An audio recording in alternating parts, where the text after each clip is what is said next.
Астанада улуу ата мекендик согуштун баатырларынын жеке буюмдарынын көчмө көргөзмөсү уюштурулду. Агартуучулук иш-чарасында Борбор калаанын окуучулары башка экспонаттар жана архивдик документтер менен таанышышты. Ошондой эле легендарлуу казак жоокерлери Бауыржан Момушуулунун, Талгат Бегилдиновдун, Сагадат Нурмагомедовдун, Тилеугали Абдибековдун жана Хиуаз Доспанованын фотосүрөттөрү көрсөтүлдү. Жоокерлердин медалдары, снаряддары жаш муундун көңүлүн бурду. Целью нашей выставки является Биздин көргөзмөнүн максаты согуш ардагерлерин урматтап, рухуна таазим этүү. Башкача айтканда, мекени үчүн өрт кечкен баатырларыбыздын эрдиктерин үлгү тутуп, жаштарды патриоттуулукка тарбиялоо. Бул көчмө көргөзмөдө биз музейдин фонддорунда сакталган экспонаттардын аз гана бөлүгүн көрсөттүк. Өзгөчө өлкө эртеңи жаштар, окуучулар тарыхыбызга кызыгуучулук таанытат деп ишенебиз.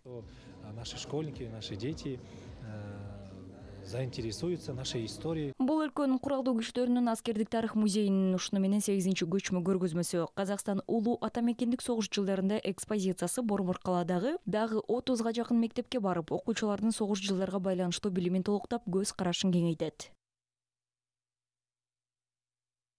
Маган осы көрме катты өзүмө. Мен бул көргөзмөдөн абдан таасирлендим. Биздин ардагерлер согушкан, ата-бабаларыбыз улуу жеңишке болгон эрдиктерин жасаган. Мен улуу ата мекендик согуш жөнүндө көп нерсе билдим. Мен улуу отан согушу жайлы бир аз зат билдим. Көрмеден осы Көргөзмөдөн музей экспонаттары жакты, себеби мунун баардыгы түп нускада болду. Баары көрүп, окуп абдан кызыктуу болду. окуу өтө кызыктуу болду.